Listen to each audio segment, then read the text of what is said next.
ఏం జరుగుతుంది అంటున్నారు. ఎన్నికల ముందు చెప్పిన సుగాలి ప్రీతికి ఇంతవరకు న్యాయం చేయలేని పరిస్థితి.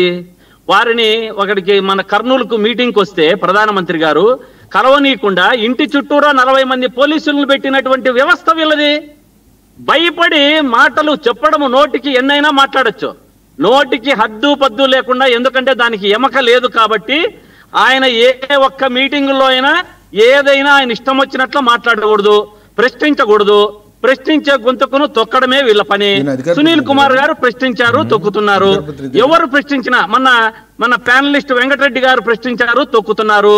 ఎవరు తొక్కించినా వీళ్ళను తప్పు చేస్తే తప్పు అని అనకూడదు. ఈ కూటమి ప్రభుత్వంలో ఎవరు ఏం చేసినా వాళ్ళు చెప్పిన దానికి చంద్రబాబు నాయుడు గారు ఏమన్నా చేస్తే తానా తందానా అని పవన్ కళ్యాణ్ గారు అంటారు.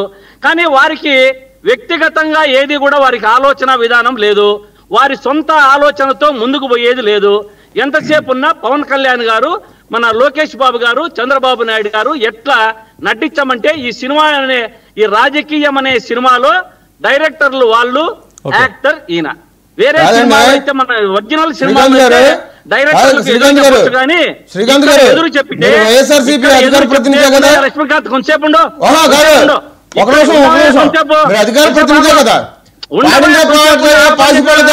ప్రతిసారి మీ అధికార ప్రతినిధులకు ఒక్కొక్కరికి గుండెల్లో కొట్టి పెడతారు, బొట్టు పెట్టి చెప్పాలంటే మాట్లాడితే మీకు ఏమి చేత కాదు. మాట్లాడితే సుగాలి ప్రీతి అంటారు, లేదంటే మమ్మల్ని అన్యాయంగా ఇరికెత్తున్నారు కేసులు అంటారు.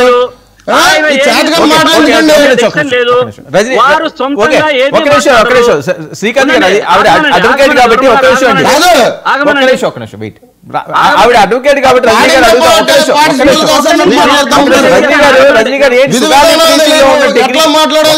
ఒక నిమిషం సుగాలి ప్రీతి టెక్నికల్ అంశాలు ఏంటండి రజనీ గారు? ఒక నిమిషం జ్వాలాపురం శ్రీకాంత్ గారు చెప్పండి.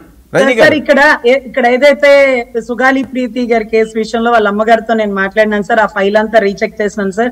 అది 2 ప్రభుత్వాలు దాటిని సార్. అనుభవజ్ఞులైనటువంటి ఒక ముఖ్యమంత్రి, లేకపోతే నిన్నగాక మొన్న 5 ఏళ్లు పనిచేసినటువంటి ఒక ముఖ్యమంత్రి, వీళ్ళిద్దరూ చేయలేంది నిన్నగాక మొన్న వచ్చినటువంటి ఒక ఉప ముఖ్యమంత్రి, హోమ్ మినిస్టర్ కూడా కాదు. ఆయన పరిధి దాటి ఎంతో పని చేస్తుంటే కూడా ప్రతిసారి ఆయన నిందించడం తగునా సార్? చెయ్యాలన్న తప్పను ఉంది. చెయ్యలేనప్పుడు మాట్లాడకూడదు. నువ్వు అన్ని దాంట్లో నేను ముఖ్యమంత్రి కాదు. మన సభలో కూడా వర్మ గారు మొన్న ఎవరో అడిగితే కూడా నేను ముఖ్యమంత్రి కాదు, నేను ఇది ఎందుకు చెప్తున్నావు డయాస్ మీదకి వచ్చి, నువ్వు రెండో వ్యక్తిగా ఎందుకుంటున్నావు? అది తప్పదే. మా రజనీ గారు తప్పదే. ఆయన మాటకు విలువ ఉండాలి కదా. ఏమి అతనికి మాట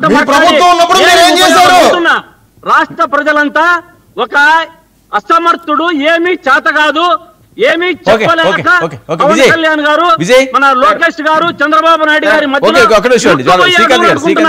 కాపులంతా అనుకుంటున్నారు అదే మేము మోసపోయాము అనుకుంటున్నది. ఆ విషయమేను.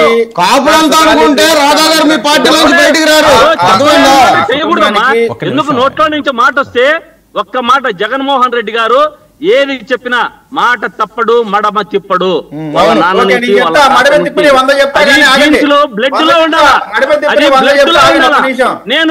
నేను 2 లక్షల బుక్కులు చదివినా, నేను ఆ ఊర్లో చదివినా, ఈ ఊర్లో పుట్టినా. ఎవరన్నా ఒక్క చోట 5 చోట్ల పుడతారా తల్లి? ఎవరన్నా పుడతారా? 5 చోట్ల చదవచ్చు. వాళ్ళ నాన్న ఉద్యోగ రీత్యా పోయి చదవచ్చు, ఏమి ఇబ్బంది లేదు. కానీ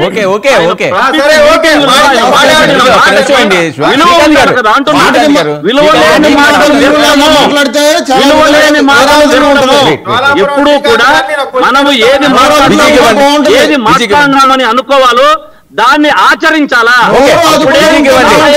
విలువ తెలుస్తుంది. విజయ్ రెస్పాండ్ ఒక నిమిషం. ఒకటి, జ్వాలాపురం శ్రీకాంత్ గారికి సుగాలి ప్రీతి గారి కుటుంబం మీద ఉన్న ప్రేమకి నిజంగా అందరం కూడా హర్షిస్తున్నాం, మంచిదే.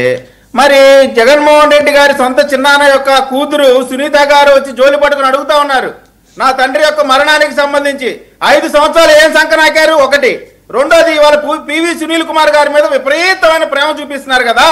మీకు అంత ప్రేమ ఉంటే ఆయనకి ఎలిజిబిలిటీ ఉన్నప్పటికి కూడా ఆయన్ని డీజీపీని ఎందుకు చేయలేదు? ఎలిజిబిలిటీ లేనటువంటి కసిరెడ్డి రాజేంద్రనాథ్ రెడ్డిని డీజీపీని ఎందుకు చేశారు? దానికి సమాధానం చెప్పే దమ్ము ధైర్యం ఉంటే చెప్పమని చెప్పండి. వీళ్ళు చెప్పే మాటలన్నీ కూడా తప్పుడు మాటలు చెప్తా ఉన్నారు. మమ్మల్ని కేవలం ఎస్సీలని మీరు వాడుకోవడానికి తప్ప మీరు దేనికి ఉపయోగించుకునేటువంటి మనస్తత్వం మీకు లేదు. లేనప్పుడు మీరు ఎక్కువగా మాట్లాడటం వల్ల ఆయాసం తప్ప విషయం బయటికి రాదు. కాబట్టి ఇంకా ఇందాక జగన్మోహన్ రెడ్డి గారు నిన్న ఒక ప్రెస్ మీట్ పెట్టారు.